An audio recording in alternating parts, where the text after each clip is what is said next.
Sweet Christmas. Shout out to my birds.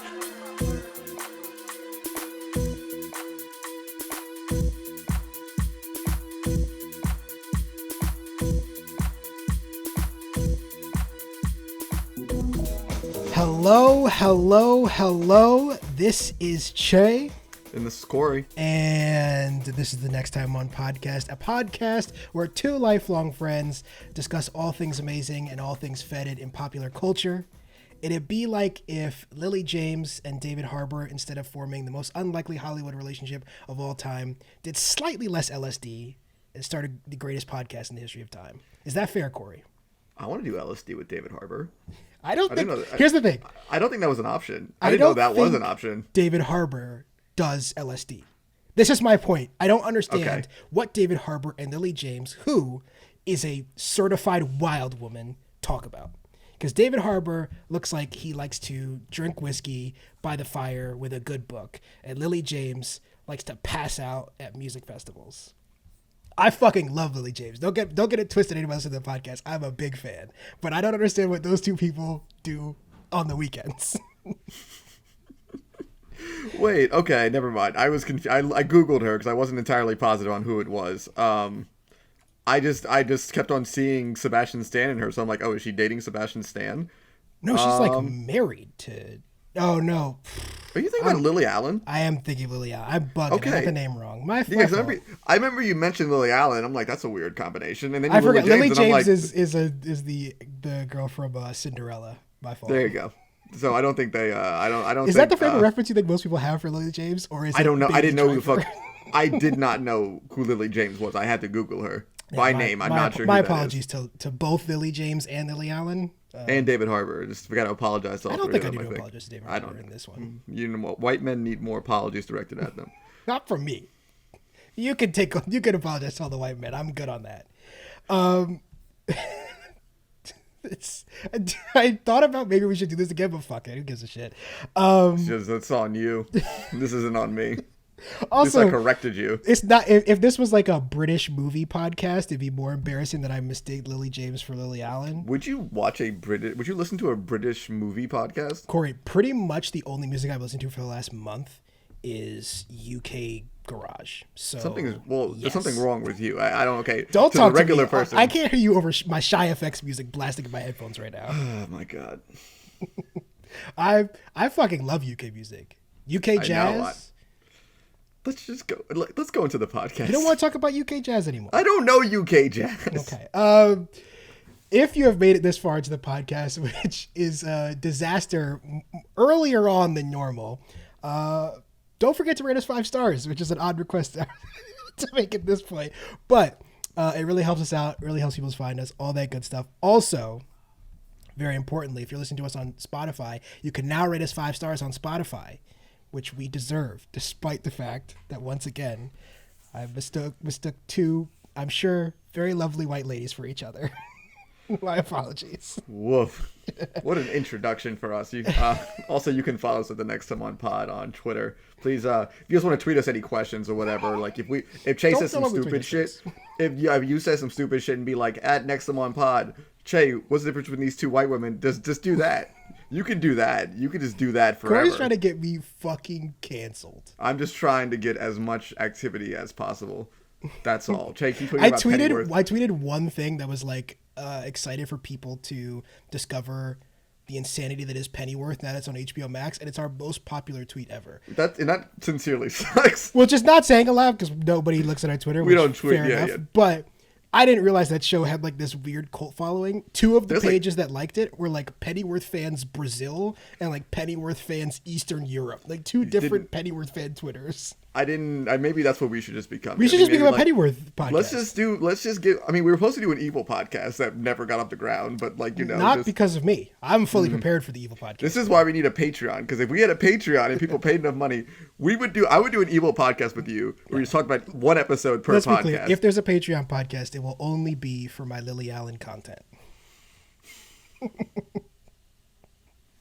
Ad-free Che and Cory, we don't do ads.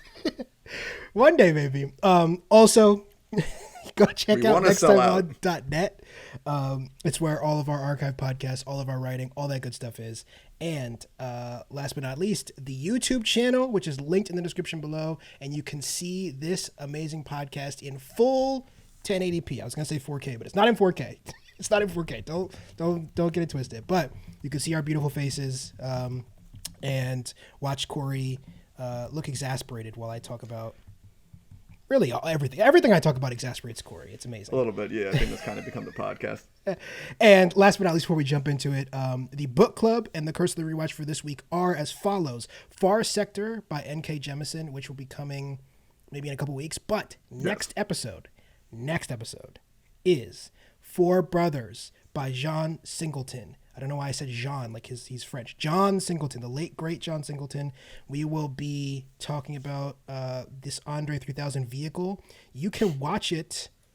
I did a quick Google. It looks like Isn't nowhere. It only in the movie you for can like rent 15 it. minutes.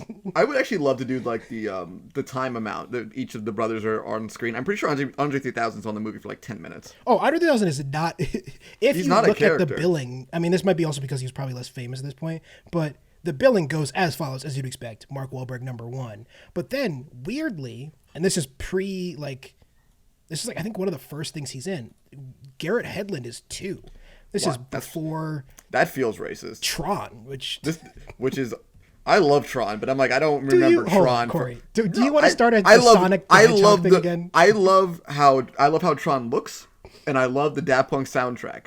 The movie itself, not great. So you don't love okay? Tron. Stop saying you love I things. like watching aesthetically. I There's like a Tron watching it. trailer. It My looks mom is gonna cool. go. Is that Corey's favorite movie? The cinematography is legitimately awesome, and the graphics are great. I can't argue because I haven't seen Tron since I saw it in theaters more than 11 years ago now at this point. That soundtrack is so fucking good. I have to say, I think I only went to the theater just because I knew Olivia Wilde was going to be in a. That's another skin-tight reason. thing, because I was a depraved teenage And boy. I watched Big Lebowski for the first time, and of course, as the first time you see that movie, it becomes your personality for like a solid year. So I was like, fuck yeah, I love Jeff Bridges. That would be a good podcast. What's the most annoying movie to have as your favorite movie of all time? Boondock Saints. Yeah, but that just means you're like Boondock Saints is a bad movie. But as Boondock we've- Saints is as like- we've done on the book club or in the movie club before. You could check out Boondock Saints is episode. like, whenever I would visit a friend, because I went to a black school, none of us like Boondock Saints, but every time I visited like one of my friends in like West Virginia or whatever, at least one person would have a Boondock Saint poster on their wall. It's sad, honestly. And I saw it so often that I'm like, was that a good movie? And at the time when I was a kid, I'm like, that movie was fucking awesome. Hold on, I'm doing a quick Google. Oh my god! All right, Don't so we the did a Rotten movie club on Tomatoes this. score, which of course doesn't matter, but the Rotten Tomatoes score for the Boondock Saints is 28% based on 29 critics' reviews. Can you guess? Obviously higher, but can you guess what the audience reviews are? I'll tell you right now. Over 250,000 ratings, apparently, of this movie that came out in 1999 on the website, Rotten Tomatoes. Woof. Do you know what the rating is? I'm going to say 60%. If I told you that you were 30% off, would you be surprised? 91% on Rotten Tomatoes. Woo! 91% from the audience. That's terrifying. For reference, Talk about this movie. Spider-Man No Way Home is at 98%. That means that only 7% of the population thinks that Spider-Man No Way Home and Boondock Saints are like a drastically different quality of movie. Jesus. I mean, just we did one of our earliest book club I did it again. One of our earliest movie Curse of the Rewatch episodes is Boondock Saints, in which, because both of us as children, again, the point of Curse of the Rewatch is that as children we liked these movies. Yeah. And you go back and you watch them as an adult and you remember or you realize how terrible they are. And I think we were watching Boondock Saints going, this is unbelievably bad. It was like aggressively bad. Because even as a kid, I remember Boondock Saints 2 being like, what has happened? Yeah, but I remember Boondock Saints 2 being like, I remember being disappointed about Boondock Saints. That's how much I liked the first Boondock Saints. Which is saying something, because as a kid, like, basically you just want like bright colors and sounds. Like you'll watch any movie and enjoy honestly. it. We are stupid as children. All right, should we Yes. jump into the meat of the episode? I think we should. All right, let's do the elevator pitch. Corey, do you want to go first? Give the people your pitch for. Sure thing. Right. So I'm kind of like, give me 1 second, Jay. I just want to make sure I have. Good. I still gotta bring up my jank timers so people know. So right now, guys, I'm trying to be a good podcaster, and I'm trying to make sure that like I say someone's name correctly. Why on this podcast? I mean, why bother? We are notorious, or at least I am notorious for demolishing people's names. But I think I actually had this one right in my mind for once. Okay, Jay, I'm ready. Timer is starting. Okay. So what I picked was the Netflix show Inside Job. I honestly forgot about this show for a long time. I remember seeing commercials about it, but in general, I just don't like the way that Netflix's animation looks. So I kind of put it off. But then I learned that one of my favorite shows, Gravity Falls' producer Alex Hirsch was executive producer on this, and the creator was alumni from that creative team. Shion Takauchi. I think I got that right. I think I got it right. I'm gonna do my best and keep it moving. But the show is basically this conspiracy network company basically rigs the world, and it's very adult, but it's very over the top and funny. It was just like, I mean, I'm not gonna say it's the best thing ever, but I genuinely enjoyed it. It took me to like the second episode for me to get into the flow of things, but it's a really funny show. If you're kind of looking for something just to relax and watch, I really recommend it. I found an unfortunate amount in common with the main character, which says more about me than the show itself, but I recommend it. Yeah, I will admit I've never actually even heard of the show. So I remember seeing one ad for it, and then a coworker of mine mentioned a long time ago, like, "Oh, are you gonna watch this show? I know you like this creator." And I'm like, "Yeah, maybe," and I'll get to it. And I'm just like, "Nah, I just never really gave it a shot." And even the first episode wasn't like amazing. It took me the second episode. I'm like, okay, I kind of get what this show's going for a bit. His voice, Lizzie Kaplan is one of the voices. Yeah, she's the main character. Nice. They have a pretty good voice casting list. And I think the actor who plays, I cannot believe I'm forgetting his name, but the actor who plays Bender is also in part of the main cast as well, which I think is always Is that John DiMaggio? Joe DiMaggio, yes, that is his name. John DiMaggio, yeah, he is fantastic in everything he's done. But yeah, no, it's a solid voice casting team. I think fucking sorry, I'm just kind of guessing off the top of my head. I think Christian Slater plays her father. Christian Slater is in this. Yes, he plays the main character's drunk father. Because I think every animated TV show needs one drunk old scientist man. I think that's just kind of the formula at this point, honestly. If you're doing weird science shit, you always have one drunk crazy old man. Is Rick and Morty as famous or as popular as the rest of animation seems to suggest? Because like you said, since Rick and Morty, every show seems to be trying to be some version of Rick and Morty. And unfortunately, how popular could that show possibly be? I mean, this show's unfortunate. I mean, as I'm saying, I'm not trying to knock the show, but this show is definitely going for a similar vibe to Rick and Morty kind of situation. But I think it does its own job and has like a good enough like an ensemble cast to make it interesting. Yeah. To make it just enough different. Like, don't use the first episode as like a barometer for it. I think just like let it ride out. And also, I mean, like it's 30 minutes, and it's just kind of like a chill background noise show, which I feel like that shouldn't be a knock against a TV show. Was it Netflix or HBO Max last year that released that animated movie that looked like it was made on like a iPhone? Do you remember what that? I asked you. We didn't talk about it on the podcast because neither of us ever watched it. But I was like, "You gonna watch that?" And you're like, "I think it's the ugliest thing I've ever seen."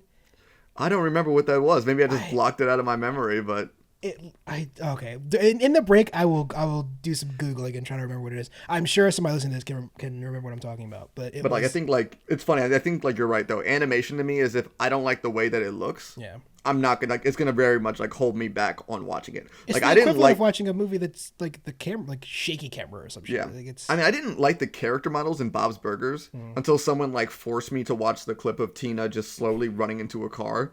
That's what kind of won me over for the show itself. I think if it's like intentionally simplistic, I'm fine with it. But if you're trying, they didn't have chins, yeah, and it really fucked me up. That was like, why don't they have chins? It was like really messing with my brain until I finally watched it. I'm like, okay, it doesn't matter anymore. But it took me a while.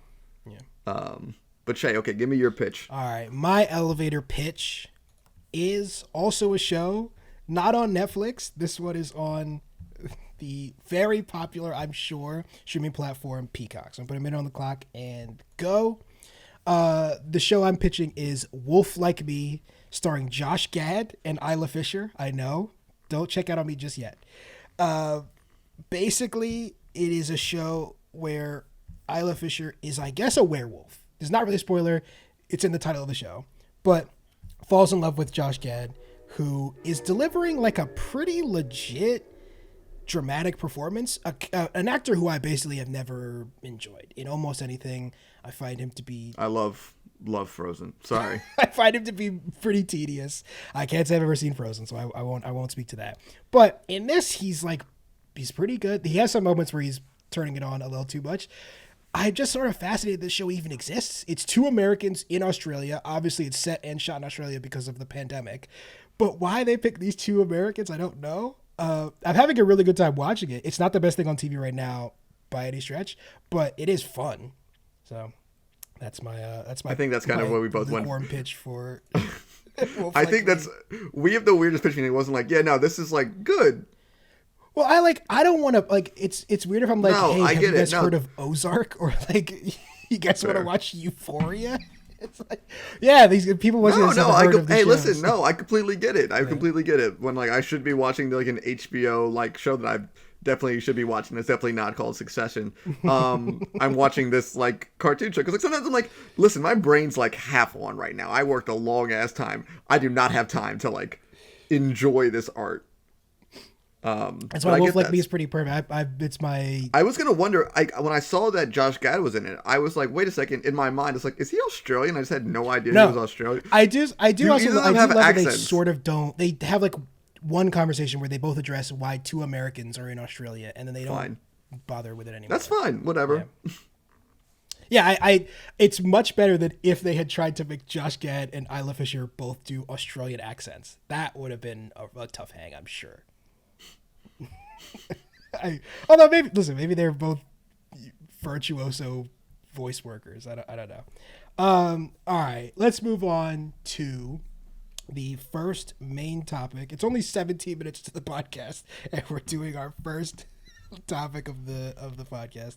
This was a relaxing intro. Don't talk about my intro. I did my best, okay? That is our most anticipated. Yeah, I did my best. I'm sorry. I keep cutting you off. Please keep talking. Our most anticipated movies of the year 2022, which is shockingly this year. I know, right? I still can't believe we're in the 20s. Someone's like, "Oh, this movie's coming out soon in March." I'm like, "Shut up! It was like November," and I'm like, "Oh fuck." So Corey and I have ranked 10 each of our most anticipated movies of this year. Basically, the rules are as follows. It has to have at least an announced release date in the year 2022. I think that's fair. Some of these movies probably will not actually make it out in 2022, if we're being realistic. But at the moment, all 21 or so of these, 2019, trying to see if we have much overlap. But all these movies are scheduled to be released this year. So why don't we just jump in? Corey, you want to go first? Sure. What's your number 10? All right, my number 10 is a movie. I think it was supposed to come out last year, actually. Was it really? I think so. And like we were just talking about it, but the Bob's Burgers movie. I'm like always like the reason I kind of put it down at number 10 is like I'm really excited for this movie because I love the show. Yeah. But it's always like such a mixed bag whenever you get these TV adapted. Wow, guys, I'm sorry I can't talk today. But like how The Simpsons, I thought The Simpsons movie was really good. Yeah. But there's been times where you do the same thing with other shows and it just becomes like just not really, it doesn't feel right in a sense. Isn't The Simpsons movie like, at least for me, I remember I saw it and I did really enjoy it, but I remember being like, at least my impression was this is surprisingly good, mostly because all of the other versions of this have been so bad. But yeah, I think I'm the exact same way with you. It's just like it was so used to having so many bad ones that it's just so shocking to The Simpsons, especially being The Simpsons, which was like already a feat to do a movie with that many TV shows. I mean, like episodes, like what the fuck do you do? I mean, it's been all downhill since the movie, unfortunately. But wasn't it kind of downhill before the movie too? I'm not here to defend The Simpsons. It's not like a hot take. I don't think The Simpsons has been good for a while. But yeah, I mean, I'm excited for this. I think Bob's Burgers has been like, I didn't really get into the show until like 2 or 3 years ago, but it's become one of my favorites. I just kind of hope it does well. I mean, I just think it's a really good show. I have not actually even watched the trailer yet. I've been trying to follow the Che rule with not watching trailers for things as much as possible, but not really much to say about this movie. I mean, like, if you're not aware of the TV show, you should go watch it. It's good. Yeah. But yeah, no, I'm excited for the Bob's Burgers movie. I'm glad more and more people are joining the fuck trailers train. I was listening to a different podcast where they were talking about movies, and he said verbatim, I wish that, I can't remember what the movie was. I think it was The Batman. There was some movie that was pretty popular coming out. He was like, I wish there was no trailer for this movie so that we could just go in blank. And I just was like screaming at my phone. I was like, you cannot watch trailers. Nobody's making you watch I mean, trailers. okay, not everyone can, like, I'm not capable all the time to be able to pull my headphones out, put them in my ears when I'm going to see a movie with people. Yeah, but you can do the thing. See, what I do is I just lie and I'm like, I'm going to go to the bathroom. If you don't want to have the awkward conversation, like put your headphones in, you just go, I got to go to the bathroom. Then you go to the bathroom or don't. Stand outside. Fine. All right. Well, then not everyone can do that. But like, there's also a kind of need for me to like watch. It sucks because I want to watch trailers sometimes, and like sometimes I'm like, I'm in a fucking mode. I don't give a shit. Bring on the spoilers. And then sometimes I'm like, why did you do that to yourself? I just ever since I stopped, and I know it's become a broken record on this.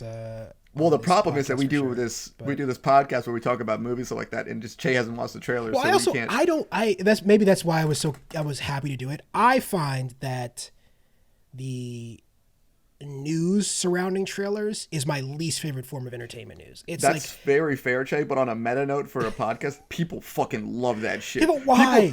I don't know, man, but these motherfucking Easter egg videos get millions of views on fucking. I'm like, yeah, the fucking whatever. I know. That's why we're not successful, because we don't have the I don't know what it is. The ability to stoop that low. I also remember I showed you that video of anytime you Google a song, there's like 14 videos on YouTube of just a guy listening to the song and reacting to it, and it's got like millions of views. That's what I'm fucking saying. It's who bullshit. is watching other people listen to music? What do you mean who? Millions of people are watching that. I know. I'm sorry. Listen. There's a significant part of the population. We can react to the Bob's Burgers trailer if you want. No, I don't want to. Whatever, man. All right, should I do my number 10? Yes, please. My number 10 is, and it's the only reason it's this low is because this is one of the ones I'm pretty shaky is going to make the 2022 cut. But this is James Gray's Armageddon Time, which we don't know a ton about yet. James Gray, for those people who don't know, did one of my favorite movies from 2019, Ad Astra. Also, The Immigrant and Lost City of Z, two other amazing movies. And this is a sci-fi movie of some sort, I think it sounds like. Or not, sorry. Not, wow, I said sci-fi because I was thinking of Ad Astra. This is a period piece movie of a sort, starring Jeremy Strong, Anthony Hopkins, Anne Hathaway, basically like a bunch of character actors that have showed up in a lot of movies. You'll recognize their face but not their names, and of course written and directed by James Gray. Again, like I said, there's not a ton of information about what this is specifically. It is announced for 2022. I'm just excited because James Gray is on a pretty great tear right now. Like I said, I loved Ad Astra, one of the most beautiful movies I've seen in a while, delivered, I think, and maybe this is a little controversial, my favorite Brad Pitt performance of his career. And I just want to see him team up with more amazing actors like Anthony Hopkins and weirdly reviled Anne Hathaway, who I really love. A lot of people revile her. I don't know. I think isn't like a thing where she made like a speech at an award show and people don't like her after that or something. What the fuck am I supposed to keep track of these motherfuckers? Honestly, I don't know. I can't keep track anymore. I can't even keep one Lily straight from the other Lily, so how do I know? Clearly not, no. She probably didn't even say anything wrong. It's probably some other woman that you can't even remember. No, I know this is Anne Hathaway. I know this one for a fact. Okay. But yeah, that's my number 10. James Gray's Armageddon Time. Corey, what's your number 9? My number 9 is another animated movie. So I did cheat. I did see the trailer for this one. But Pixar's Lightyear. I'm glad you I forgot this movie was happening. I think the trailer came out by it. And I was genuinely just like, I gotta figure out what the fuck this is gonna be about, because I don't know what the fuck this is gonna be. Well, is it Toy Story canon? It's not, right? It's like if in Toy Story they made movies, this movie would come out in Toy Story, right? I don't know the meta-ness of this movie. I don't know. It kind of breaks my brain to think about. And I'm like, I don't know if this is supposed to be like a real person in the Toy Story universe, and then they made a toy off of him, or is this like there's a toy about him, and this is like this serious take on that toys. I don't know how it's going to work. Theoretically, even in the Toy Story universe, Buzz Aldrin is a real person, which is why they named do we him know Buzz that? Well, maybe Exactly. We don't know. We were reading a comic today that we're going to talk about if we ever get to it.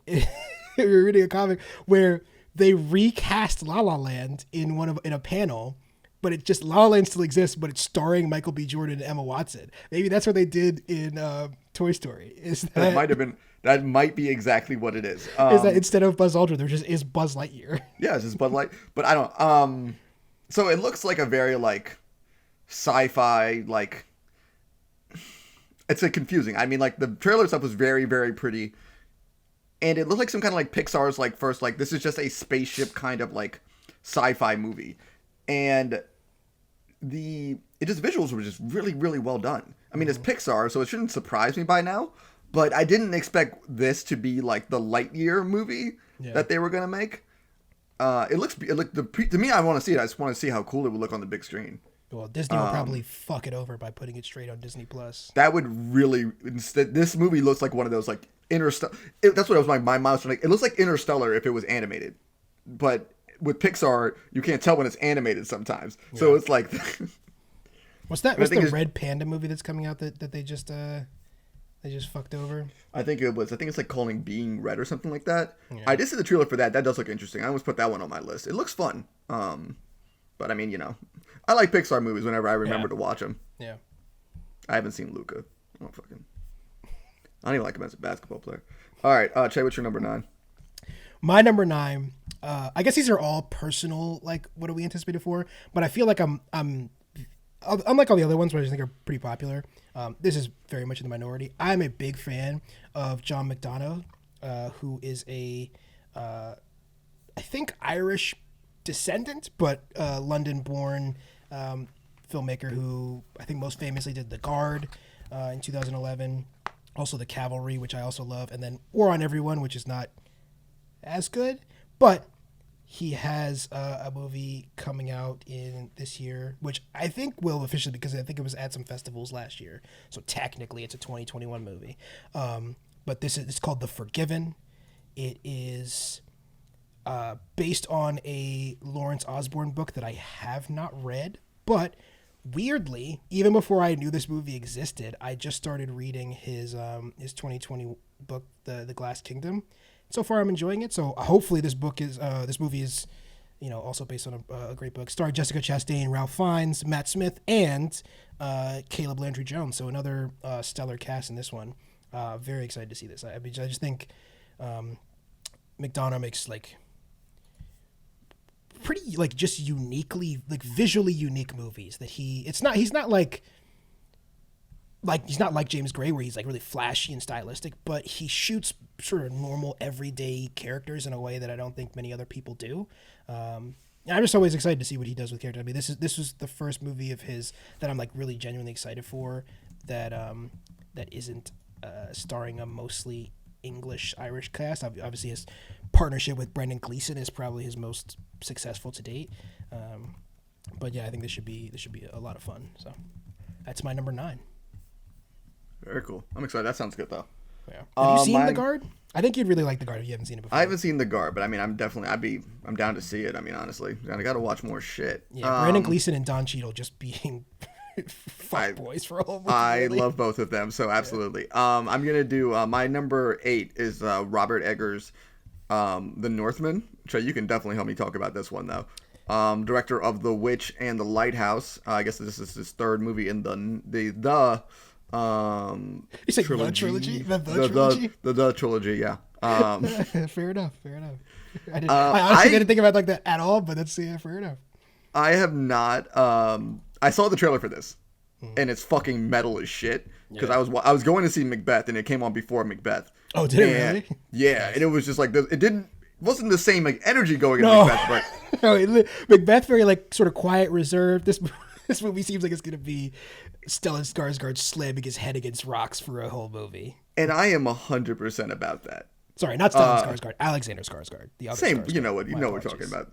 The big Skarsgård, who will never, for some reason, have like a steady movie career. Will he ever have a good movie career? I don't know. This guy confuses me. I think he's doing okay. That's what I'm saying. I don't know.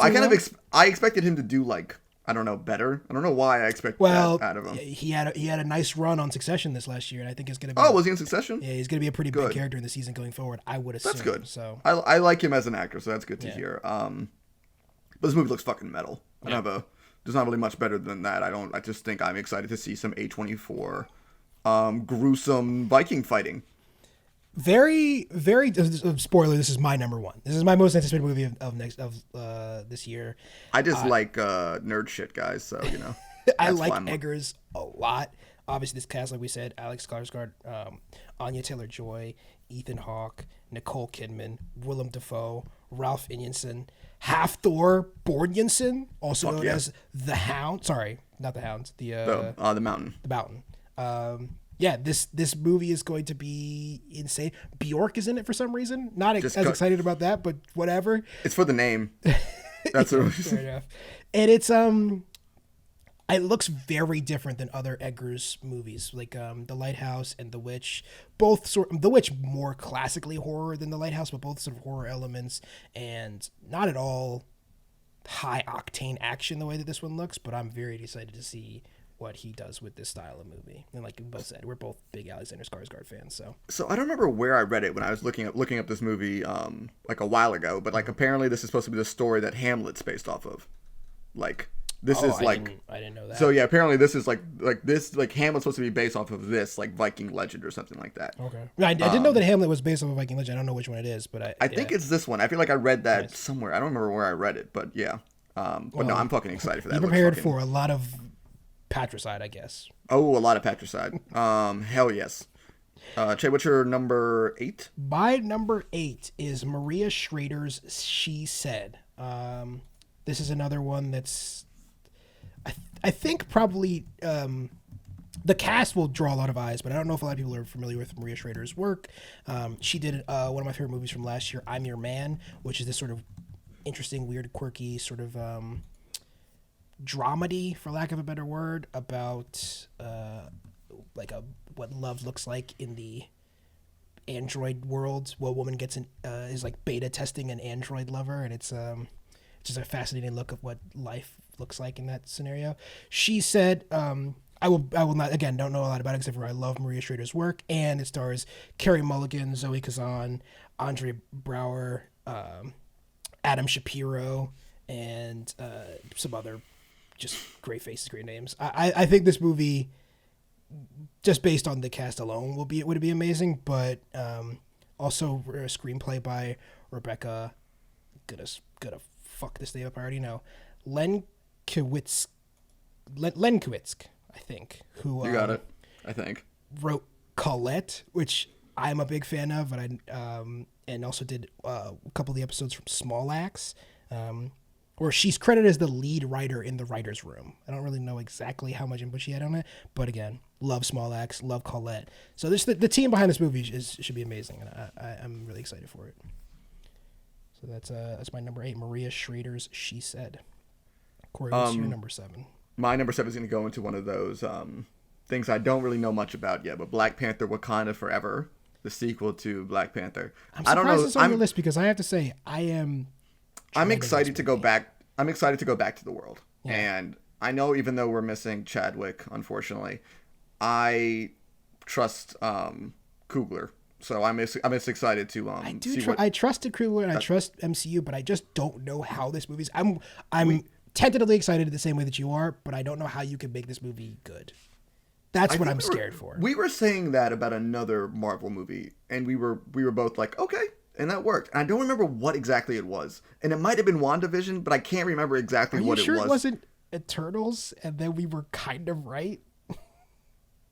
Yeah, it might have been Eternals. I think it might have been Eternals, and then it turned out. And listen, we like Eternals way more than anybody else does, but I don't know. I'm excited to go back to a great MCU movie. But okay, at least with this though, it's like we still have Coogler. We know how he works at the MCU, and like this is, I don't know. I don't exactly know what's going to happen. I'm sure we're going to get a reveal about what the movie's going to be about more So right now it's just speculation for no reason.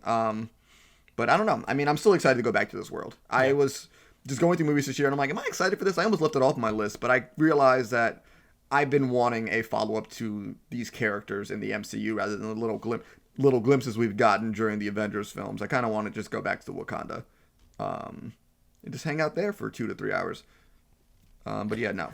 Yeah, 2 to 3 hours if you're the Batman. I'm excited. Why was that news? Everyone was like, movie is long? Because... Let's I understand 3 hours is a long time for a movie. No, it starts with Snyder, and I don't want to talk about Snyder and our anticipated is it a Snyder thing? Okay. It's a Snyder thing. We'll talk about it. I don't want to talk about Zack Snyder and my anticipated movies of this year. Che, what is your number 7? My number 7, Olivia Wilde's "Don't Worry, Darling." I don't think Olivia Wilde needs a ton of introduction, but has, I think, proved herself to be not just a great actress, but has proved herself to be like a really competent filmmaker. I love Booksmart. I think it's, if I really sat down and made a list of my favorite comedies of the 2010s, I think it would easily break the top 5. I've watched that movie a ton of times. This is not a comedy, so she's with her second feature-length film is straying away. Not straying away, but not sticking in the same lane. It's starring Jemisin, Florence Pugh, who we're Florence Pugh fanboys on this podcast, of course. Olivia Wilde will be in it herself, and then also Harry Styles, Chris Pine, and Nick Kroll, who I don't like, but sure. I think he's fine. I think he probably will not be in that much of this movie, so I'm not super worried. I like The League, and I like him in The League. I don't like his show. I started to rewatch The League recently, just like as a background show, and I was like, oh no, this show doesn't hold up. No. It definitely is from a different different part of. And I really liked The League when it was on, but I was gonna say when I was a kid, but I wasn't a kid. No, it's a different type of comedy that I don't really think that personally I don't enjoy anymore. No. The headlines I've seen about this movie and what this movie is about worry me a little, because it feels a little like oh my god, Promising Young Woman from 2020, which is a movie that I think if you read the massive tome that I wrote, the 2020 movie bracket, you will know I have very conflicting feelings about. Hopefully this does not fall into the trap of what I think Promising Young Woman became, and is instead a great movie starring great actors. That's all I really want. I mean, I think I got a similar vein for my number 6, where we have no information about it, but it's aptly named as well. Yeah, Nope by Jordan Peele, starring, I can't even pronounce, Ethan Kuskov. I cannot pronounce his name, Trey. My brain can't roll. So I don't even know what you're talking about. Let me bring it up right quick. Who is Daniel this? Kaluuya, Stephen Yeun. I'm just with Kiki Palmer. Same people I actually fucking know, those 3. Yeah, we don't know what the fuck the movie's about, but I'm excited for more Jordan Peele horror films. We have no information about this movie. I can't, besides the cast and the name. I'm excited for the experience of a Jordan Peele horror film. I'm very publicly on the record as not being like as big a fan of Get Out as everybody else is, and I don't think Us is that interesting. But I love that people love that movie, and I love when people love movies, and I'm excited to be a part of people loving a movie. I think I'm in the one I watched. So I watched Us, and then I watched Get Out. Yeah. And I like Us better, and I might be the only person. I think you might literally be the only person. I might be the only person who believes that. I just think that Us is a good horror film. It's not like. I just think it's a really solid horror film. I thought it was just really well done front to back with it. Yeah, I think it's you and Lupita Nyong'o are the 2 people that think Us is a better movie than Get Out. So she does such a fucking good job. She's so good. I mean, I like Get Out, but it's just like this Us itself is like it gave me nightmares. The performances in Us are fantastic. I like getting Winston nightmares. Duke, Elizabeth Moss, great, all fucking fantastic. The best review I can give to a horror film is that I was thinking about it for the next week, and it kept me up that same night because I was worried there was another just stronger version than me is gonna kick my door out and beat the shit out of me. Just climb up from the ground. just don't start those nightmares again. All right. But yeah, no, I'm excited for Nope, whatever the fuck that's gonna be. Yeah, I think you're in the majority there. I think people are very, very much looking forward to Nope. All right, Che, what you got? My number 6. All right, guys, I've done it. I've picked a movie that you all have heard of. This is No, I did text Che. I'm like, look at your uppity ass list. I just listen. What can I say? I like the movies. No, I it's like. fine. This is why we do it. We have different. We're on different ends of this. This is Taika Waititi / Marvel's, really. Marvel's Thor, Love and Thunder, which I'm just so excited for. The only thing that slightly annoys me about this is that they waited too long for my liking to bring Natalie Portman back into the MCU in like a real way. But I don't blame her for not wanting to No, come no, back. no. I don't think this is her. This is not. I'm not saying her. It's the No, I Marvel think she should have didn't wanna dumped a come truck back. of money in her front yard years ago and been like, "We want you to be Jane Thor, please." But so be it. We're here now. I think that's the only way to. I think that was the only way they could have conceivably gotten her back without just a shit ton of money. And she's had like since she left the MCU, she's had a very. I mean, it has not affected her career negatively. She No, of course not. Won an Oscar. She was successful after Star Wars.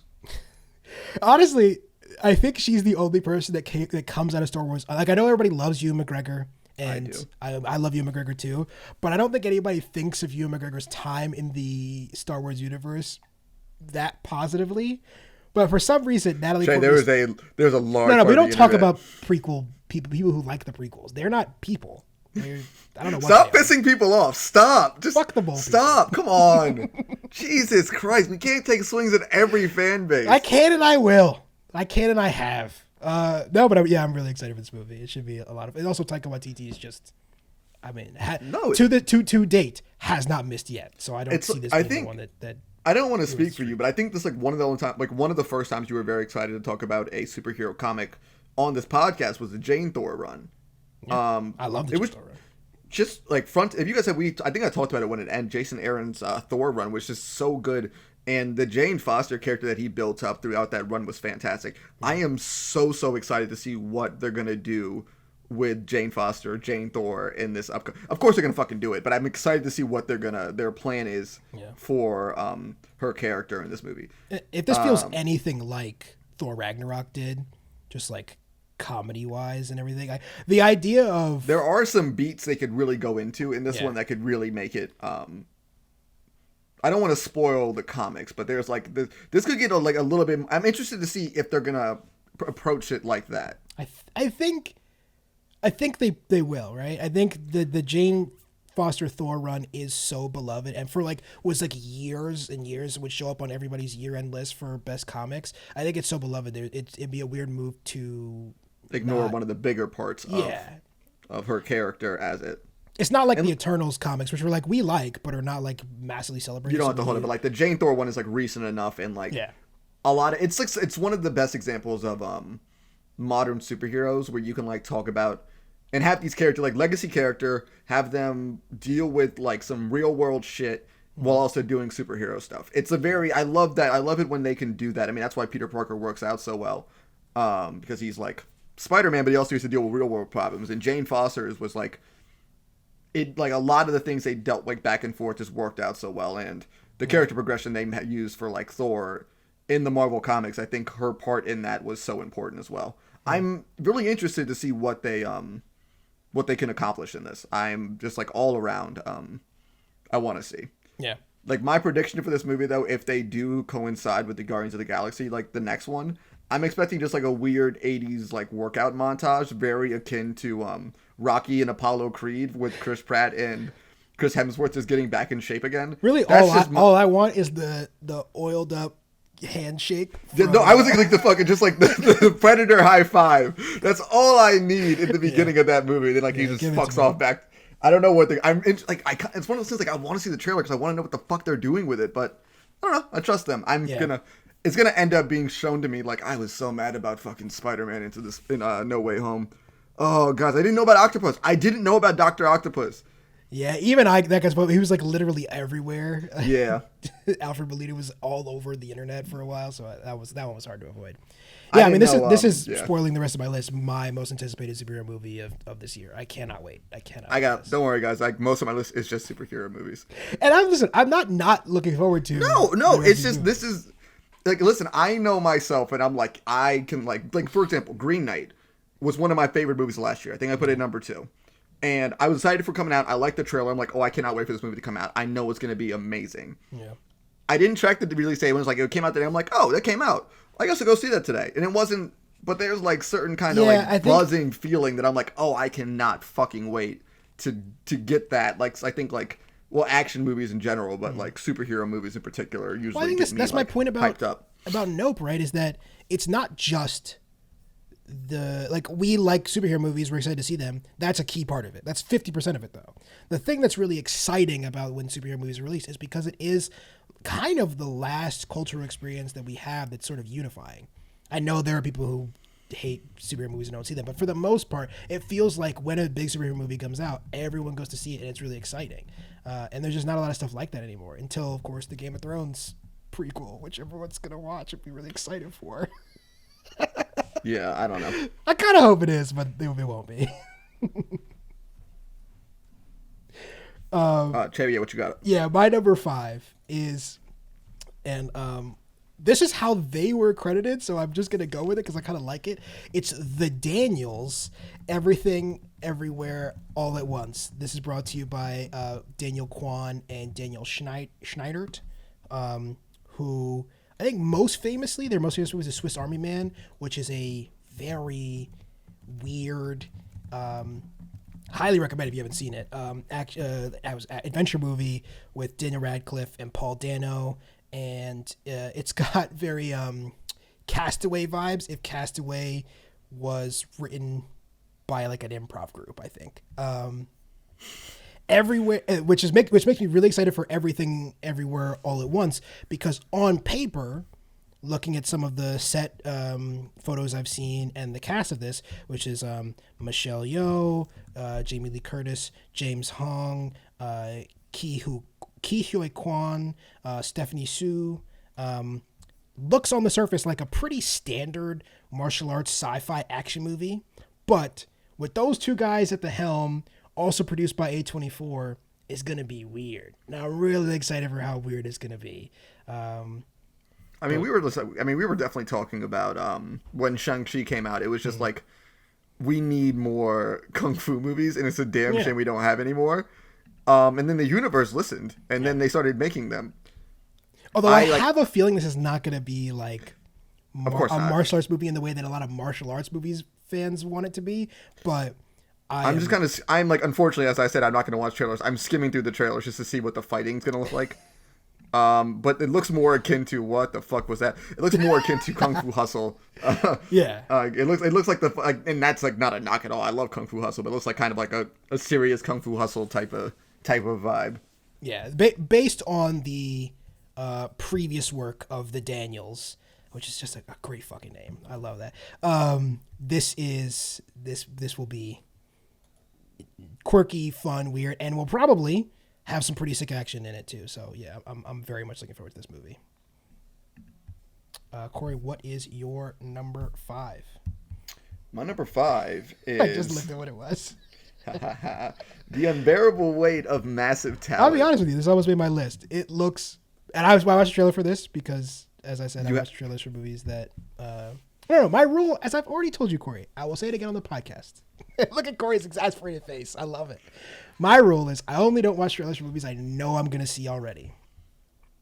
A Nicolas Cage action led movie about Nicolas Cage. I was not sure I wanted to see this movie. And then I watched the trailer. This was also on before Macbeth. What was going on in your theater? Dude, Alamo's fucking weird, man. But if you guys haven't seen the trailer for this and you don't know if you want to go see this movie, I recommend the trailer because it's going to fucking sell you on it. I didn't know what to expect, nor do I really know what the movie's exactly supposed to be about. No, even watching the trailer, it's unclear what the plot of this movie is. So Nicolas Cage is playing Nicolas Cage, and I think he's invited to, and this is Nicolas Cage like as he is just like in real life, desperate for money. And this I kind of like that Nicolas Cage is in on the joke that Nicolas Cage has a money problem. He does have a money problem. He fucking went through a horrible divorce and he bought a shit ton of castles. Yeah, but how can he still have a money problem? I think he still does. Yeah, I guess he must. He made a movie called Pig last year. I know Pig everyone fans, loved Pig. All thought it was everyone loved Pig. There was a lot of 30 minutes in, and I was like, no, thank you, Nicholas. Okay, I'm just saying, people liked Pig. Like critically, people liked. Every critic is wrong. People liked Mandy, and I just don't understand it. But anyway, this is not a Mandy podcast. Cage. I don't hate Nicolas Cage. But I think Nicolas Cage has been blackmailed into making weird career decisions. I think that's very true. But listen, Pedro Pascal, fucking love him. Yeah. This Nicolas Cage, when Nicolas Cage is in on the joke of being Nicolas Cage, I'm just expecting him to be as Nicolas Cagey as Nicolas Cage can possibly be Nicolas Cage. I think I had a stroke. I think I did too. I'm excited for this movie. It looks ridiculous. It looks like a lot of fun. It does look like a lot of fun. The scene where there's like from the one joke from the trailer was like they were like on top of the fence, or it was like some yeah. I don't care that they gave that joke away. It's just like if the rest of the movie's gonna be like this, I'm fine with this. I'm fine with this. It's kind of let me look up who the writer. It's kind of a genius idea written and directed by Tom Gormican and co-written by Kevin Etten. I recognize Kevin Etten's name. I don't know Tom Gormican off the top of my head, I have to say. But yeah, I mean, it's kind of a brilliant idea to be like, let's write a movie about if Nicolas Cage needed money and thus had to go hang out with a psychotic, crazy billionaire fan for $1 million. It's great. It's concise and smart, and I'm really excited for this too. This probably would have been on my list if we were doing like top 15 movies that you're excited for this year, for sure. Shay, what you got? My number 4. This one I'm genuinely surprised is not on your list. This is David Leitch's Bullet Train. David Leitch. You know why it's on my list, Jay? Because I don't know what the movie is. I've never heard of this movie before. But it's David Leitch. Okay. You don't follow David Leitch religiously like I do? I'm living inside David Leitch's backyard. Che, you have to understand. I can only keep track of so many creators at one time. That's I fair. read a lot of comic books, Che, That's fair. and I forget a lot of their names. Okay? I'm doing my best.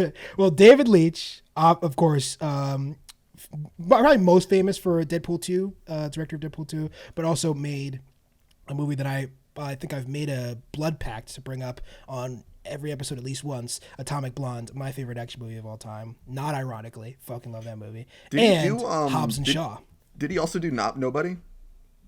Mr. Nobody? Yes. Just Nobody. Yeah. Just Nobody. He did the stunt direction for that. He wasn't directing it though. I did a lot of You know what? How about this, man? I didn't know his fucking name, all right? I'll fucking admit it. I didn't know what his fucking name was. Well, David admittedly, Leitch, admittedly after Hobbs and Shaw, I didn't want to look up his name because I was just like, yeah, that's the dude who did Hobbs and Shaw. Yikes. He gained fame from the John Wick movies. He basically sort of like co-did the stunts in that and co-produced it and stuff. And has now since gone on to do his own directorial career. And Bullet Train is his first, I would say, like big like solo project starring and strap on. Let's fucking go. Brad Pitt. Okay, I'm Sandra Bullock, Lady Gaga, Joey King, Andrew Koji, Logan Lerman, Zazie Bates, Brian Tyree Henry, Hiroki Sanada, Aaron Taylor Johnson, Karen Fukunaga. I'm butchering some of these names. I'm trying to blaze through them. Michael Shannon, and for some reason, Bad Bunny. This movie, it's the story of when 5 assassins wind up on a Japanese bullet train and I guess have to kill each other. Who gives a shit what the plot is? I don't care. That sounds amazing. Now, you know what, Che? So Actually, excited. you know what? It just goes up to my list. That might be my most anticipated movie for this year. Right? Honestly, Thank you. That sounds amazing. I didn't know this movie existed, so that's why I keep Che here for letting me know about this kind of shit. I have this picture in my head. I'm gonna see Brad Pitt like punch Sandra Bullock in the face, I guess. Oh, absolutely. The fact that this gets to exist is why I love movies. Just insane shit can happen on screen. Not that I guess that probably sounded like I want to see somebody punch Sandra Bullock. Love Sandy B. Don't get it twisted. But I just think it's exciting that this movie exists. Corey, what is your number 3? I guess we could do number 3 and 2 because we talked about your number 3 already. You actually missed out my number 4. Actually. Oh, my bad. Number 4. My number 4 is Doctor Strange in the Multiverse of Madness. That's the first one, right? That's the first Marvel movie. This is the first Marvel movie of this year. Yes, this will be the first Marvel movie coming in. I think I pushed back to May. Yeah. Just because of COVID and shit. I wasn't super excited for this movie. I did like the first Doctor Strange a lot. And after watching No Way Home, I'm like, okay, you know what? I want to keep following that guy. Yeah. And I saved the after credit scene because I didn't know what it was going to be. Ended up being the trailer for Doctor Strange 2. And I'm like, okay, this looks like a lot different than the first one in the right way. Yeah. Sam Raimi, love Sam Raimi. And I'm always excited to see him just pop up in general. Watching Spider-Man 2 was like, I really wish this man had a bigger budget. Or, I'm sorry, I wish he had 10 years into the future because he had such like, he was doing such like interesting ideas with it, but it's just very clearly just, and I mean, of course, Marvel's going to do their thing and like make it fit into its mold. Better or worse. Yeah. But no, I mean, I'm excited I like Doctor Strange's chemistry with everyone who's popped up in the MCU so far. Iron Man, Spider-Man, and now we can see him work with Scarlet Witch. Yeah. I see no complaints. This should be a ton of fun. Yeah. I'm excited to see. It seems like there's going to be a lot of like next steps because when Che and I were talking about this last couple podcasts, basically last year, it's just like we did expect T'Challa to be like the main focus of this next step of the MCU post Tony Stark, and I think at this point now it seems like the main focus is shifting to Benedict Cumberbatch's Doctor Strange. So it's kind of just like a very cool to be like, okay, a lot of shit. We shouldn't expect too much stuff coming out of it, but I'm excited to kind of get another giant step into the MCU. Yeah. Just like it's like the first one coming back around where like Spider-Man exists in his own corner in a sense of the MCU. And I'm excited to see Doctor Strange, who's kind of like in the dead center of it right now, kind of get something out of that. I think there's a chance that despite how massive it was for just like the MCU in general, Spider-Man was, I think there's a chance that this movie is like more like introduces more ideas and more stuff into the MCU. I think Doctor Strange is going to move a lot of the MCU forward. It feels like it's like sort of the actual official beginning of this phase, which I'm excited for.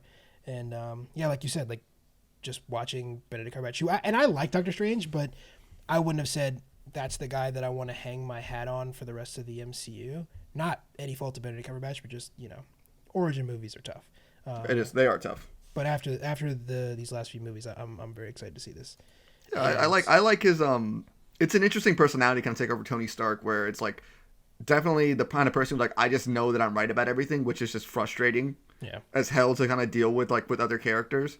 Yeah. But to see that, and also the good thing about Doctor Strange is the character of the comics too, he just fucks up constantly because he's just like okay, like he keeps on punching above his weight class, where his weight class is high, but then he seems to just keep on going up from there.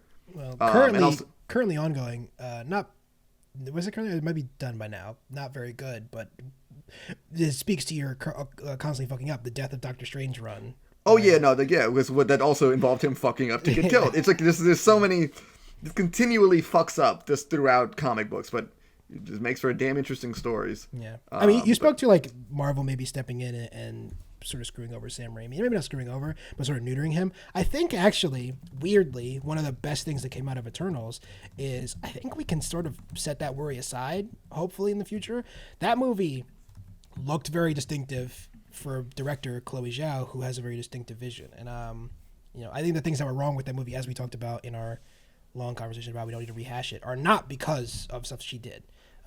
So I hope they learned the right lessons from that, and they will let Sam Raimi cook when he's hopefully. This. So, yeah, I'm excited. I'm excited for. Listen, I'm excited for all Marvel movies because I'm a fucking nerd. What can I say? Okay, should I do my number 3? Let's do it. My number 3 is from a little known director. You guys might not have heard of him. His name is Martin Scorsese.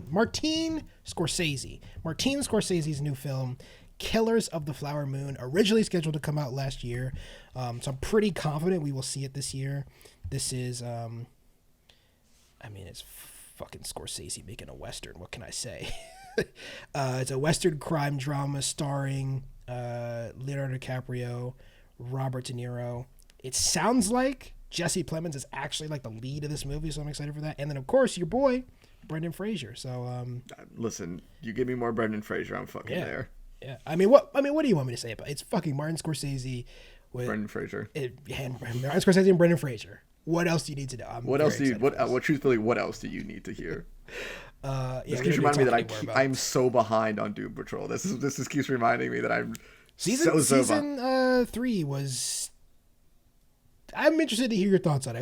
I think we actually it's my just friend. I haven't finished season 2 yet, so I got a lot of it's a lot of shit I got to catch up on. Catch up and we'll talk about it. What is? I don't think that's one of the shows we should just kind of things happened. Yeah. I'm sorry. Please continue. No, what's your number 3? My number 3, guys. Sorry about this. People keep bothering me from stupid things. Thor: Love and Thunder. So we just talked about. We talked about it earlier. Blaze onto your number 2. My number 2 is the Batman. The Batman. This is the Batman. Which all the headline. You guys know how long the runtime is now. Okay, fine. Here's what happened. Che, here's what happened. Okay, yeah. Please inform because I don't go on the internet. So this started with the stupid ass Batman vs Superman. And how that was like cut to death by Warner Brothers because it was too long. So everyone is that why it was cut to death, or is it because it was bad? No, it was bad, but also it was a bad movie, Che. Yes. And the director's cut made it a slightly better bad movie, but more coherent. It went from a 5 to a 6, basically. Sure, yeah. No, okay, it went from a 4 to a 5. That's what I'm trying to do in 2022. So I respect it. So I think that's why all the nerds were just so like, it should be this long, and then of course the Snyder Cut was fucking 5 or 7 hours. It felt like 10. You should go, guys. If you want to go listen to if you ever feel like watching the Snyder Cut, you have not yet. You should download our episode where we slowly lose our minds. So we can watch. I think at the end we are just yelling like, yes. Why is Martian here? What's this scene? Why is everything orange? Zack Snyder can fuck off. Yes, exactly. No, exactly all that. So, I mean, listen, we talked about this, I think, recently, but like Matt Reeves, I love him. I like him as a director. He made me care about monkeys. Robert Pattinson. I did cheat and I saw both the trailers for this movie. And it looks fucking awesome. And I'm excited. The theme song, I've only heard it like twice. And that shit's amazing. I mean, Jeffrey Wright as Commissioner Gordon. I can't remember the actor's name on top. Paul Dano as the Riddler it's a really cool choice. I mean, Robert Pattinson, Zoe Kravitz. Colin Farrell looks unrecognizable. I don't even know why you casted Colin Farrell because it looks nothing like Colin Farrell. But I'm interested. I guess the entire movie's like, this is interesting. I want to see more of this. I think this is one of those movies, and we've sort of talked about it before, but of course, when March more approaches, we'll do a more in-depth dive into Batman, the history of Batman movies, I think. But this is sort of a movie that has to be good. DC is in a very tenuous place right now. It would be I would say, a dangerous place if it wasn't for literally James Gunn swooping in. Yeah, James Gunn is just holding them together. But there is a chance that like James Gunn makes a very specific type of movie, and we like it. But if all of your movies you make are James Gunn movies, it's not going to work. Like, I think that's why Guardians of the Galaxy works, because it's just like, this is such a different movie in this. But imagine if Endgame was made by James Gunn. No, exactly. I think James Gunn participation was in the perfect amount of Endgame. Yeah. Just with the Guardians, and that's it. Yeah. So I have faith because from the beginning, I thought Pattinson would make a very good Batman, and the more I've heard from people about what they've seen from the trailers, the more confident I am. And I love Matt Reeves, and this cast looks insane. So yeah, this movie should be good. And you know why I'm the most excited about this show? You know why I brought it up a little bit more? Because he confirmed that I don't have to see the fucking Waynes die again. We don't have to see them die again, Che. It shouldn't need to be confirmation anymore. I know, but Che, every movie. Every time there's even a Bruce Wayne there, we see his parents die. Listen, I love our boy Chip Zdarsky, but he even gave us a little flashback to the Waynes dying in this comic book. Stop doing it, guys. We know the Waynes are dead. We don't care anymore, man. Like, the only interesting thing I've seen done with that in the last decade was Flashpoint when Bruce and his wife and Bruce died. That was cool because it was. But yes, no, I'm tired of seeing the Waynes die. I don't need to see that anymore. I don't need to. That's also what I liked about the Tom Holland Spider-Man movies. I didn't see Uncle Ben get shot. I know he's dead. Like, it's cool. He's dead. We know. Like, we all know by now. Great power and all that shit. I'm excited for that. I think it's all the things that I've heard about this. They're saying the right stuff. It seems like Matt Reeves, I wouldn't have guessed, but has like a real grasp of what comic book fans love from comic book movies, and it's like I said, the cast is insane already, so should be a good time. Yeah, no, I'm excited. I didn't realize it coming out in March until like yesterday, so I'm fucking really excited to go see that. Yeah, that's the big one. They're holding on tight. I mean, March is looking better than it did a couple weeks ago. I'm not concerned about this movie. I'm not concerned about this movie though. It doesn't. I don't know what it is. It's just like I think this is gonna be good. Like I don't really have much concern for. Like Zack Snyder, I'm like, ooh, this might like when Batman vs Superman was like the first trailer. I'm like, yo, this looks good, but it's Zack Snyder, Corey. You don't like him. Remember Sucker Punch? And I'm like, I remember Sucker Punch. Did you like Man of Steel? It was okay. And then it was a thing. What's the next thing Zack Snyder's doing? One of the fucking Army of the Deads or whatever. I'm sure it has something to do with like those zombie movies or whatever. That fucking sucked. Aliens, and he's just bad at his job. Why do people on the internet like him? I don't get that. I don't understand it. I don't understand. I don't get it. I don't fucking get it. I've never seen a Zack Snyder thing that I like, so I can't answer that question here. My number 2, made by a man who couldn't be any more different than Zack Snyder, I think. Thank God. In that he doesn't like black people. Does Zack Snyder like black people? I think he likes. He's got to like Ray Fisher, right? Legally, he has to like Ray Fisher. Let's talk about this though. Like, hold on. Which black people were in Man of Steel? This is a very good point. Oh, Lawrence Fishburne. That's one. I forgot Lawrence Fishburne's in that. He plays Perry White. He's not bad at casting. I'll say that much. Zack Snyder.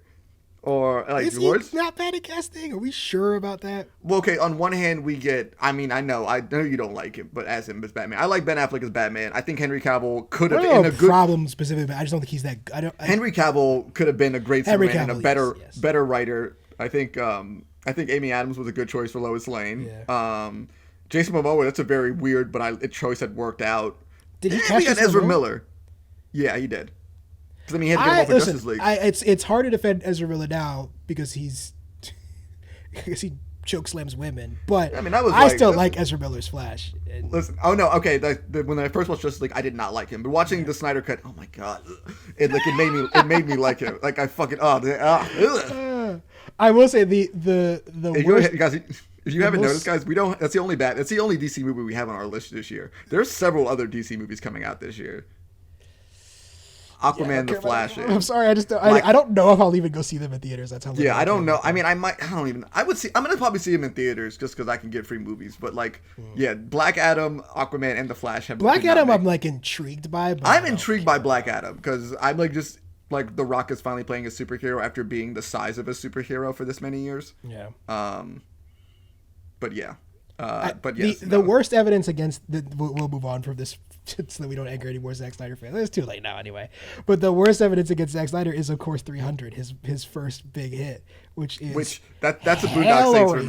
That's a Boondocks movie for me because I remember watching the movie. I'm like, yo, this movie was hyped. Then I watched it like when it came out again. I'm like, literally, if you just watch a YouTube montage of the fight scenes, it is a fun movie. The problem is that every single thing that happens in between the fight Zack scenes Snyder makes a great trailer. Yeah. That's what he does. He makes a fantastic trailer. Yeah. It's just he is not good at the other stuff, like storytelling or character building. Well, like I said, a man who is nothing, quite literally nothing like Zack Snyder, my boy, and yours, I think, Damien Chazelle. There's only like 2 black people, though, in Batman vs. Superman. Well, there's 0 black people in Babylon. Damien Chazelle's 2022 movie. He's fucking coming out swinging. Damien, nothing... Let's go, first man. It does star a lot of white people that I really like, John though. Legend. We got Margot Robbie. I was gonna say Emma Stone, but she's not. They're the same person, anymore, right? I can't remember which one is in it now. No, Margot Robbie's in it now, not Emma Stone for scheduling conflicts. We've got Brad Pitt, Olivia Wilde, Catherine Watterson, a black guy who I don't know. Hey! Oh no, my man's from Watchmen is in this. Jovan Adepo. Right? Who was he in Watchmen? Oh no, I've done a racist. That's Yahya. No, I thought it was the cop. Is he not the cop from Watchmen? I don't remember. Please tell me I haven't confused 2 black people and 2 white people. What cop from Watchmen are you talking about? What do you mean, what cop? Yes, he is the cop. I'm not crazy. The cop in the past. You mean Hooded Justice? What do you mean the cop in the past? He was literally like 3 other things besides the cop in the past. Come on, bro. Her grandfather. I was right. I don't care if I did a bad job explaining it. I was right. You were right, but you did it in the worst way possible. Don't worry about it. We're like an hour and 8 minutes in. I don't give a shit. We'll have to discuss if we're actually talking about any comics today, but I've fully lost my mind at this point. I don't know. I just, listen, despite the fact that he is maybe a racist, I love Damien Chazelle. What can I say? And I'm fucking excited for this movie. I still got the La La Land poster on the wall. Whiplash, La La Land, First Man. It's a run we talked about before. Is a run that's sort of unparalleled. He also did some script work on 10 Cloverfield Lane, my favorite Cloverfield movie. I didn't know that. Yeah. He did some rewrite work on that, so he's a credited screenwriter.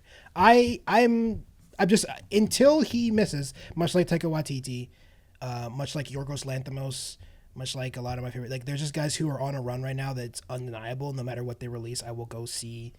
Like opening weekend, I don't give a shit. And Babylon is one of those things. Not just because the cast is insane, not just because it's like a period piece about movies, and I fucking love movies, and I'll go see any movie about movies. It's because Damien Chazelle is, I think, one of, if not the best working director right now. So I made a lot of jokes about him being a racist. I don't actually think he's a racist. No, we don't. We don't actually think it. It's just a bit like Wes Anderson. Yeah. It's like Wes Anderson doesn't like casting black people until recently, so it's the same it's the same joke, guys. We don't actually. I was actually curious. I was looking up the director for 10 Cloverfield Lane, and like I don't remember seeing him in shit else, and he really hasn't done anything. No, weirdly, a lot of the creative people from that movie. Not just even the creative people. Like, of course, Mary Elizabeth Winstead, who I thought, if I would have guessed after that movie was going to go on to have a pretty massive career, and it's been like she's working, but fucking wasted in Birds of Prey. What the fuck was she? Wasted in kind of everything she's been in for a while. Like I'm like she was Huntress. I'm like that's a movie by itself that I would watch. And then like wasn't that the plan? And then of course that flopped and everything. I have no fucking idea. I thought they were supposed to be a Birds of Prey movie, but then like it got canceled. But then Margot Robbie is like, I'd like to use these characters anyway, with hopeful them getting a spin-off. Blah blah blah blah blah. God, DC, what the fuck are you doing? Yeah, I don't know. Maybe it's way harder than Marvel makes it look. Maybe it's just way harder, and that's what's going on. I think earnestly, I believe that if they were like Cory and Che, plan out however this is going to work, and you're not Zack Snyder, we would be fine. I think we could just figure that shit out. At least a solid plan. They don't know what the fuck they're doing. Yeah. Their best properties they put out in the last decade of this age was the Suicide Squad and a Peacemaker TV show made by one guy. Yeah, it's kind of amazing considering that Peacemaker TV show is one of the best things they've done. Yeah. Considering that DC probably has a better collection of IP, just if you're in a vacuum, than Marvel does. I mean, Batman and Superman are two of the most popular pieces of fiction IP ever for a reason. It's pretty amazing. I am astounded by it. And maybe the Batman will be the thing that turns it all around. Maybe this year is the year of DC, and we're going to be blown away by all of these movies. I suspect that's not going to be the case for a lot of reasons, but I think there's a reason that they wanted to start with the Batman.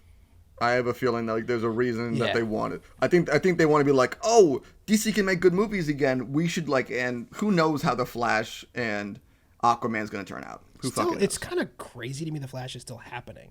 It's like, honestly, it's impressive. That movie's been gone through 4 or 5 directors at this point, and still technically has Ben Affleck in it. Do you think that is real? Yeah, and also Michael Keaton. I guess we're just gonna this is just cocaine. Let's fucking go, I guess. Cocaine, let's fucking go is my motto.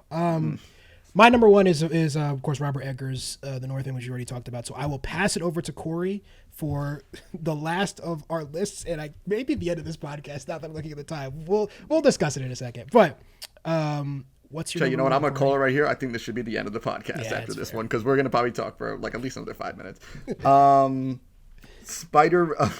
I had to look this up again. I'm so sorry, guys. Spider-Man Across the Spider-Verse Part 1. They let you know from the get-go, unlike that bullshit movie Dune, who doesn't tell you that it's Part 1 until you sit down. I don't understand why everyone was so upset about that. Did you guys think all of Dune was going to be in the Dune movie? I kind of did. I didn't read Dune. I didn't know, but I'm happy. Fair. If you hadn't read Dune, happy that I learned that Dune was Part 1 before I sat down to see it. Because I would have been a little pissed off if I sat down. Actually, I've also had a lot of people say it's not an ending, and there is an ending. I would argue the ending of Dune is much more satisfying than the endings of the first 2 Lord of the Rings movies, which absolutely. One of the Lord of the Rings movies ends like mid-sentence. I'm like, what's happening here, Peter? Yeah, no, it's fucking weird. I mean, honestly, I didn't like the end of the third Lord of the Rings because it just fucking lasts for 45 minutes. Well, that's not really Peter Jackson's fault. If you read the I know, but it's movies, like 400 Tolkien endings. There was just like the moment where he walks in, he's just like, hey. And it was just like kind of kept on happening for far too long. Yeah, I don't know. It's really hard to end a story like that, I think. Yeah, I've seen many, many times before. That's very, very true. But that's not what we're talking about right now. No, this was my probably one of my favorite superhero movies ever. There is an argument. Probably my maybe favorite we can have the animated argument movie at some point that this is the best Spider-Man movie, and I will not actually. Listen, I will say this. Yeah, I believe that it is. Yeah, I think you would. I think I've been on the record of saying I think Homecoming is still number one, but this is in there for number 2 or 3 for me. I definitely think the first one has like captures the spirit of Spider-Man that no other film has like gotten front to back. It's like it just felt like a celebration of the character, and all of the voice acting is so well done. They hit the dramatic beats so well, and there's like the animation itself, just like the fucking animation on a technical level, fucking amazing. And I haven't watched the trailer for the new one. Is there a trailer already? There is a trailer already, and I want to avoid it because I would like the one thing that I hated from. I mean, I thought the first trailer for the first time I saw the trailer for this one, I thought I was blown away. I'm like, this is weird as shit. And the whole scene of him jumping off the building was ruined for me because I wish I could have seen that with fresh eyes. I wish I could have. That's a moment. That's like that was a. I mean, it still fucking got me when I watched it. It's up there with On Your Left, Cap. Honestly, I think it might be. The secret is I'm always angry. Like it's in there. It's in the conversation. I think. Just that like quiet, but I'm like, so I'm hoping. I'm sure there's gonna be more moments like this. We got Lord and Miller still writing again. They got them like they're bringing back. It seems to be my favorite characters from the first one. I didn't need except for Nicolas Cage. I mean, he's doing his own thing, but I don't really know. I don't really know what Nicolas Cage in movies now.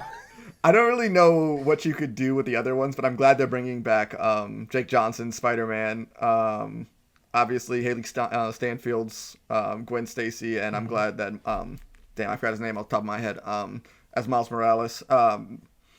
Shamik Moore. Yeah, now we're adding Oscar Isaac. I'm assuming. I mean, I'm going off the end credit scene from the first one, so he is credited on the IMDb as in this movie as a Spider-Man. Spider-Man 2099. Oh, he's Spider-Man. Oh, right. He's the end credits. At the end, he's Spider-Man 2029. One of my favorite Spider-Man. Also a great comic from the 90s. Yeah, I'm fucking excited. Like, I'm just genuinely very excited. It's like Miles Morales is my favorite Spider-Man, and then we got Spider-Man 2099. It just seems like it's going to be great. I hope I'm not going to be let down, but I just have I'm going to go in there. This is another one that I think it's pretty hard for them to shank this one. I think but mostly because, and obviously the story is great. We already said the voice acting is great, all that stuff. The thing that really is like earth-shatteringly amazing about this movie is the visual, and there's a reason that this took and is gonna take about 4 years to make, is because they are invested in making this as visually stunning as the last one was.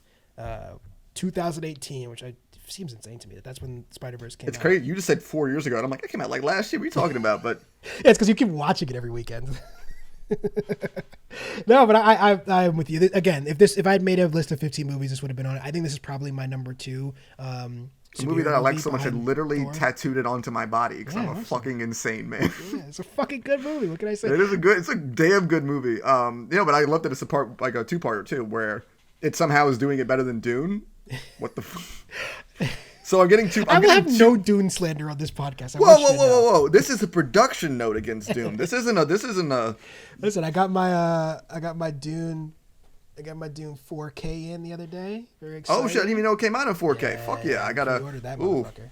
I got it. I'm excited. I'm excited to watch Dune again. I haven't watched it since the theater. I cannot wait. It's the only movie that has really genuinely made me consider getting the VR headset, because I know you were talking about how the VR theater experience is pretty wild. Yeah.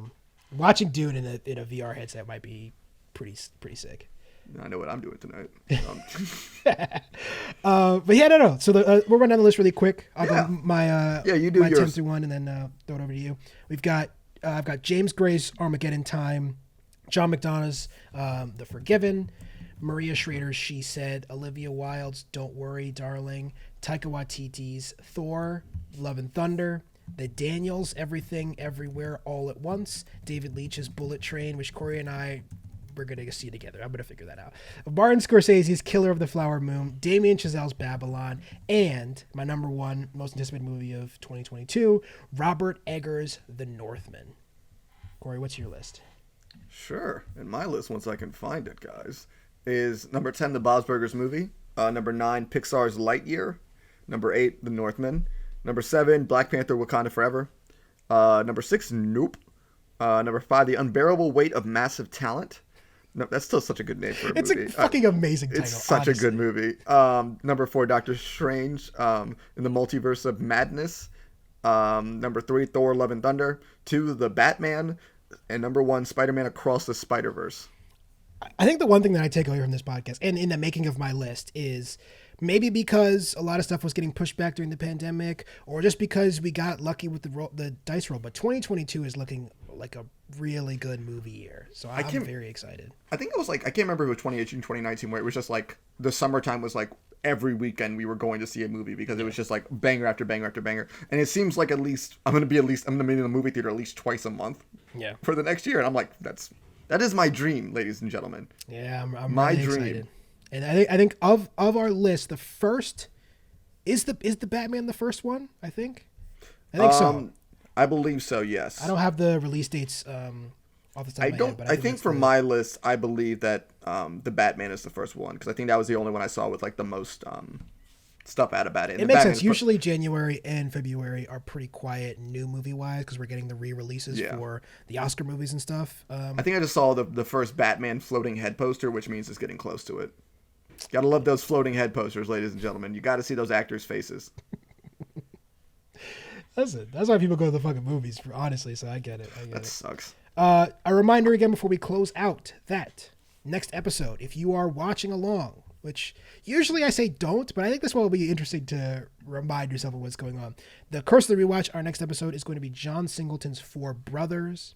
You can check that out. Like I said, I don't think it's actually streaming anywhere, but you can rent it for $3 apparently from anywhere. So that's next episode. Of course, don't forget, please, if you made it this far in the podcast, it means you really like us, or you've fallen asleep listening to us, which seems insane. But that's don't forget to rate us 5 stars. It really helps us out. And if you are on the YouTube, don't forget to like and subscribe, all that good stuff. I love that we've gotten to the point that we can say like and subscribe unironically. I know, I still don't really like it. I'll be honest with you. It feels weird. Hey, can you, how about this? Like, tell us, just like, hit that button and then, follow us. What's a better way to say it? I don't know. I guess like and subscribe gets the job done. That's what we also want them to do, so. If you guys have any comments or anything like that, the best way to reach us is on our Twitter at Next Time on Pod. You got any questions, any asking for recommendations, or any of that random shit? You're just stuck in a fucking comic book shop and you don't know what to buy. Just tweet at us because I get all the notifications, and I know all of you Power podcasts are following us now. I don't know why there's so many Power podcasts following us. Pennyworth. No, Jay, we're also getting Power podcasts. Why are we getting Power podcasts? I don't know. Like Power the Stars Show? The Power the Stars Show, yeah. Have you ever watched Power the Stars Show? No, I have literally never watched Power. Have I ever mentioned Power on this podcast No. before?